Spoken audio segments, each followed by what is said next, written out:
soldi per la cabinovia ci sono, il sindaco di Piazza interviene sulle dichiarazioni del senatore Patuanelli, sono solo giochetti politici, dice ancora.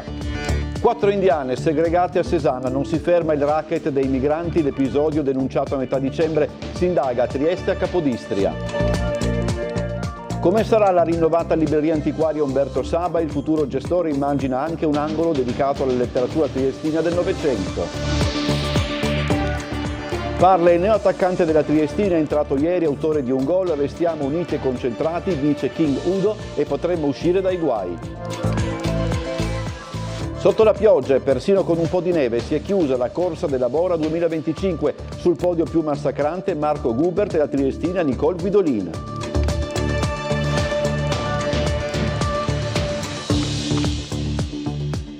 Telespettatori di Telequattro, buonasera e benvenuti a questa edizione del notiziario che ancora una volta si apre con la cabinovia. Il sindaco di Piazza smorza le polemiche, innescate ieri, le nuove polemiche, innescate ieri dal senatore pentastellato Patuanelli. I fondi per il progetto ci sono, ha detto il sindaco, quello di Patuanelli è il solito gioco politico.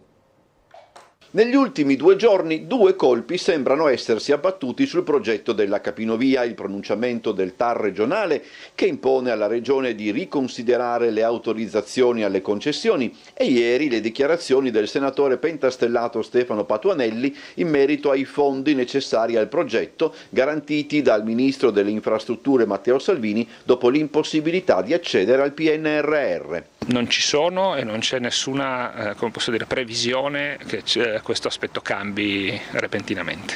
Se qualcuno pensa che tali notizie abbiano impensierito il sindaco di Piazza si sbaglia. Il primo cittadino, forte delle assicurazioni ministeriali ribadite da Salvini all'inizio dello scorso dicembre, liquida subito quanto affermato da Patuanelli. Già coperta. Conto che i cantieri possano partire entro l'estate dell'anno prossimo e decine di migliaia di persone possano muoversi in maniera sostenibile, davvero 1800 persone all'ora, entro l'estate del 2027. Questi sono i tempi che ci siamo dati, il finanziamento è assolutamente coperto. Patuanelli, come sempre opposizione, smentisce un ministro della Repubblica, Matteo Salvini, che sai, poi i fondi ci sono. Di Piazza però inserisce l'uscita di Patuanelli in un gioco cui ormai si è abituato, al quale di recente si è aggiunto un nuovo player, consentiteci di utilizzare un linguaggio giovanile una volta tanto. Anche Onse, l'ex sindaco di Udine, ha attaccato la cabinovia, c'è tanta politica contro. Siccome la fa il centro-destra la cabinovia, allora bisogna essere contro per principio. Questa è la realtà. Tutta politica, insomma, secondo Di Piazza, che poi torna su una considerazione che da tempo gli è propria e riguarda gli attacchi rivolti al primo ministro Giorgia Meloni. Ogni volta che dice qualcosa immediatamente lei è contro, cioè è politica di basso livello nel vero senso della parola. Contro perché fanno gli altri. Infine un esempio che collega Trieste a Genova, accumulate, secondo Di Piazza, dalla stessa parola d'ordine. Genova sta realizzando anche loro una cabinovia e allora siccome la realizza il centro-destra attaccare. Nuovo caso di sequestro di migranti, ne dà notizia la Repubblica in un'inchiesta. Vittime 4 donne indiane imprigionate a metà settembre nei pressi di Sesana. Risale al mese scorso l'ennesimo episodio di sequestro a scopo eversivo lungo la rotta balcanica, fenomeno che ha visto 2 casi a Trieste, uno in via della Fabbrica a ridosso di Viale d'Annunzio, l'altro fra i magazzini del Porto Vecchio. Ne dà notizia Repubblica all'interno di un'inchiesta dedicata ai fantasmi della rotta balcanica. Vittime 4 donne indiane sequestrate e imprigionate in un casolare abbandonato nei pressi di Sesana, quindi dopo il pagamento di migliaia di euro di nuovo in cammino verso l'Italia. La polizia slovena, che mantiene il massimo riservo sulla questione, aveva intercettato il gruppo di migranti sull'altopiano alle spalle di Trieste. Fra essi le 4 donne che hanno raccontato la loro drammatica avventura, sulla quale indaga anche la polizia italiana. La vicenda conferma la rotta balcanica quale luogo privilegiato per l'industrializzazione dello schiavismo. Affaristi trafficanti farebbero un mucchio di soldi, per lo più sarebbero ucraini, se non altro per la frequenza degli arresti, ma bulgari, rumeni, turchi, persino i connazionali delle persone trasportate non si tirano indietro. Oltretutto, con la scomparsa del passeggero occasionale, stante la chiusura di Schengen, a sfidare le autorità che impongono i controlli controlli e a mettere in piedi i sequestri sono organizzazioni dotate di risorse e gente disposta a tutto pur di incassare il denaro. Sono trascorsi esattamente 3 anni da quando i vigili del fuoco individuarono il cadavere di Liliana Resinovic nel parco dell'ex ospedale psichiatrico a San Giovanni. La donna di 63 anni era scomparsa il 14 dicembre del 2021 dopo essere uscita di casa. Il corpo era chiuso in 2 sacchi di quelli utilizzati per i rifiuti solidi urbani. La testa era avvolta in 2 sacchetti trasparenti, di quelli invece in uso per alimenti. Nonostante questi strani elementi, sin dall'inizio si era parlato di suicidio. Le indagini furono affidate alla polizia. Con sé la donna non aveva né documenti, né telefoni cellulari, né portafogli. Dopo i numerosi esami cui fu sottoposta la salma, la richiesta di archiviazione da parte della procura non venne accolta dal GIP del Tribunale di Trieste, che invece indicò oltre 20 punti di indagine che andavano ancora approfonditi. La salma fu dunque dissepolta. Ora si attende l'esito della perizia, forse più importante, quella medico-legale dell'antropologa forense Cristina Cattaneo, attesa nel giro di poche settimane dopo vari rinvii. E nel primo sabato di quest'anno ha avuto inizio l'attesa fase di controesodo con i primi rientri al termine delle festività natalizie. Nel complesso, durante le 3 giornate di controesodo, si stimano circa 8 milioni di transiti lungo la rete autostradale italiana. Già dalla mattina di ieri la circolazione sulla rete di Autostrade per l'Italia era risultata particolarmente intensa, con tempi di percorrenza significativamente superiori alla media, soprattutto lungo le direttrici che da sud conducono verso il nord Italia, come la A1 Milano-Napoli e la A14 Bologna-Taranto, nonché nel nord-ovest in direzione Milano. La circolazione rimarrà molto sostenuta lungo gli stessi tratti anche nella giornata di domani, in cui si registrerà l'ultima fase dei rientri. Attualmente il traffico risulta regolare verso i principali centri metropolitani del centro-nord come Milano, Bologna, Firenze e Roma. È previsto un aumento a partire dalla serata. Un miglioramento è atteso ulteriormente. Giriamo pagina. Durante l'omelia il vescovo Trevisi, che oggi ha presieduto la Santa Messa a San Giusto, trasmessa in diretta da Tele4 come da tradizione, ha inquadrato il percorso umano all'interno della luce che emana dal Signore. Dobbiamo essere illuminati, ha affermato, dalla luce di Dio che indica il percorso. Potremmo dire così: il cristiano è un illuminato. Lo so che questa parola poi la si è usata in altre direzioni. Illuministi sono quelli guidati dalla ragione, dal lume della ragione, ma in realtà l'hanno copiata dal Vangelo, e la luce vera però è il Signore.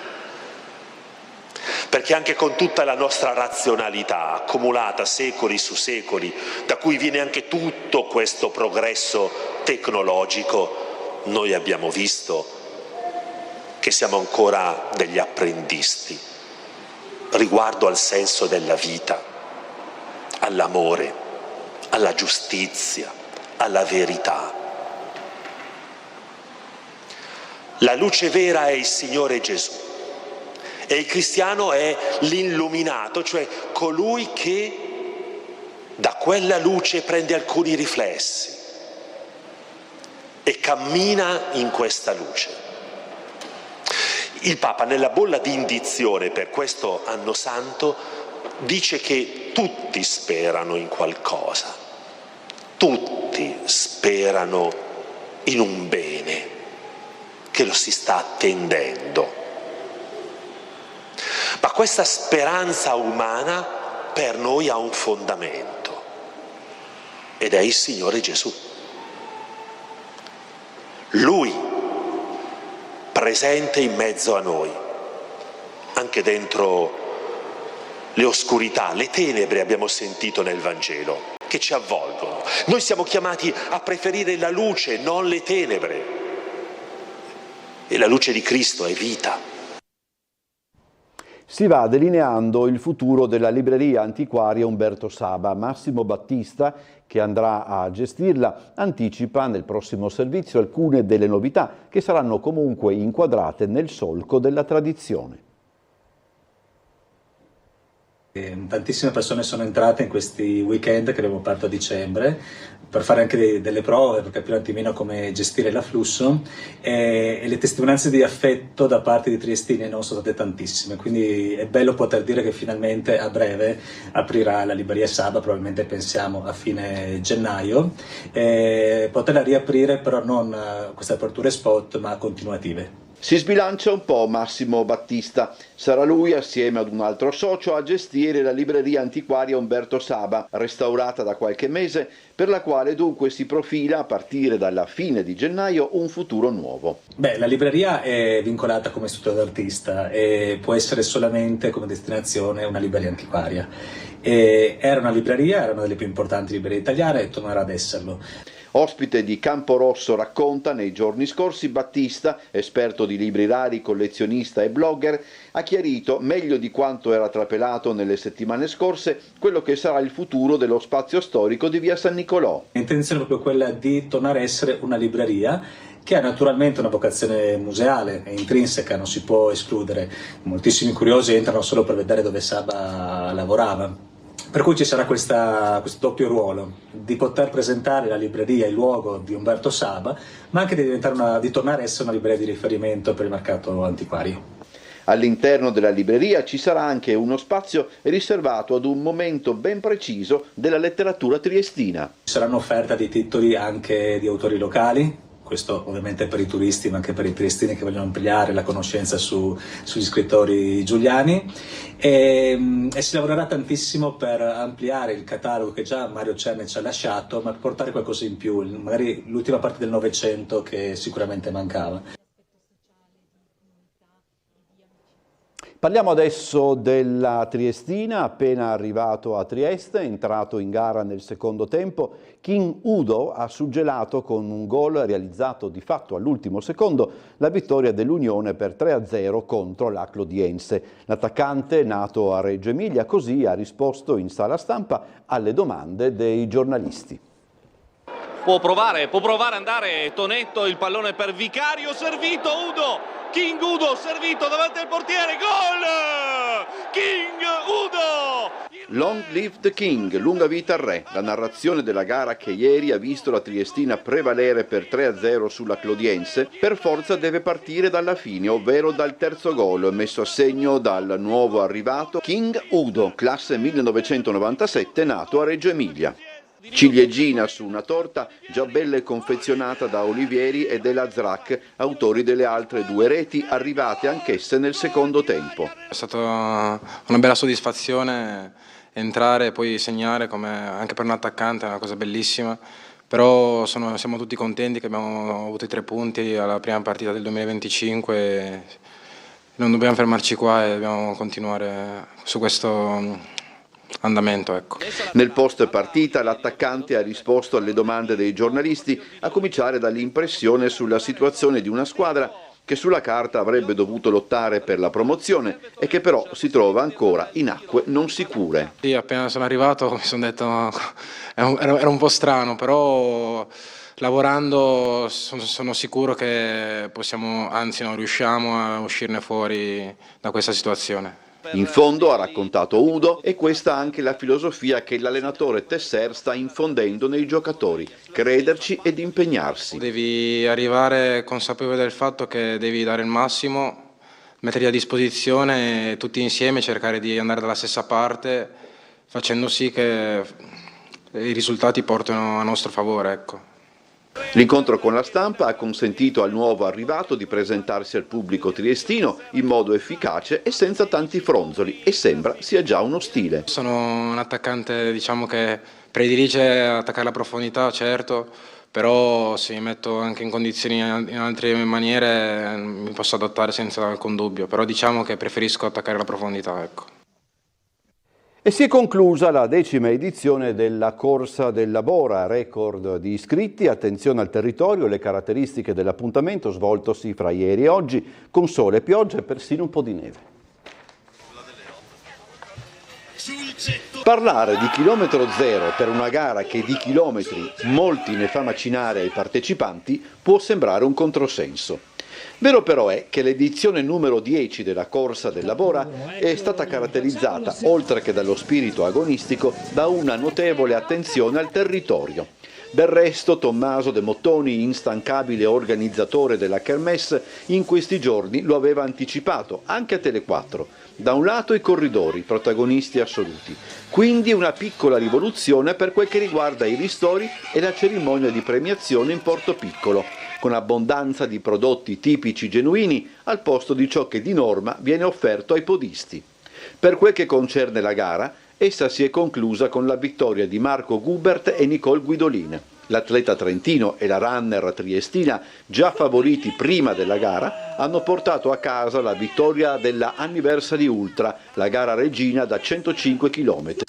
Finalmente vincitore, perché ce l'avevo qui 2 volte, sono arrivato secondo e qualche anno fa la 80 l'avevo vinta e avevo proprio voglia di portarmela a casa. Sono arrivato qua con un grande stato di forma e ero molto fiducioso, quindi sono partito col mio ritmo e diciamo che fino a Basovizza sono andato via senza forzare troppo, comunque a un buon ritmo perché il percorso è molto veloce, e dopodiché da lì mi sentivo bene, ho spinto un po' di più e sono andato però in crisi dopo Repen, sul tratto di sali-scendi ho avuto un po' di crisetta.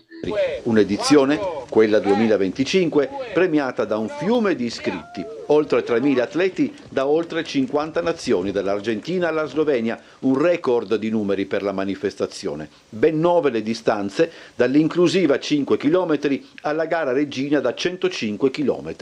L'edizione del decennale è stata poi caratterizzata da un tempo estremamente variabile, dal sole alla neve in meno di 48 ore nei vari percorsi di gara. La Kermesse, che stante il crescente numero di iscritti potrebbe porre un tetto ai partecipanti già per l'edizione del prossimo anno, si è chiusa a sua volta con una sorta di talk show, in velo piuttosto lungo, ma appunto ribaldo e guascone, quello che ci voleva. E c'è una ottima notizia appena arrivata per quanto riguarda la partita di basket che vedeva la Pallacanestro Trieste opposta allo Scafati. In trasferta la Pallacanestro Trieste ha vinto per 110-107 dopo il supplementare. È stata una partita, da quanto si può intuire, veramente al cardiopalma, soprattutto nelle fasi finali. Quindi un altro ottimo risultato per le due maggiori squadre della nostra città. Ieri la Triestina, oggi la Pallacanestro Trieste. Prima vi avevamo fatto sentire l'intervista con Maurizio Battista, che sarà il nuovo gestore della libreria antiquaria Umberto Saba, e avevamo fatto riferimento a Camporosso Racconta, che è una iniziativa promossa da Emily Menguzzato e Ilaria Romanzina. Sono state 2 giornate che hanno visto dibattiti e incontri, partendo dalla magia di Harry Potter alla magia più vera della natura e degli uomini. Massimo Battista è uno dei grandi conoscitori e collezionisti dei romanzi di Harry Potter, delle varie edizioni dei romanzi di Harry Potter. C'era anche Maurizio Bait, ma c'erano anche le storie cresciute di Panatesi lungo il confine con la ex Jugoslavia, illustrate da Toni Capuozzo. Un percorso che ha fatto tappa in una lunga intervista anche personale che con l'ex annunciatrice e conduttrice televisiva Maria Giovanna Elmi, nell'incontro con l'artista artigiano Ennio Velušek e la presentazione del magazine turistico Yes. Chiudiamo questa edizione del nostro telegiornale ancora una volta con il presepe. Vi ringrazio per essere stati con noi, vi ricordo l'appuntamento domani con il telegiornale alle 13:20 e alle 19:30. Buona serata a tutti e grazie per essere stati con noi.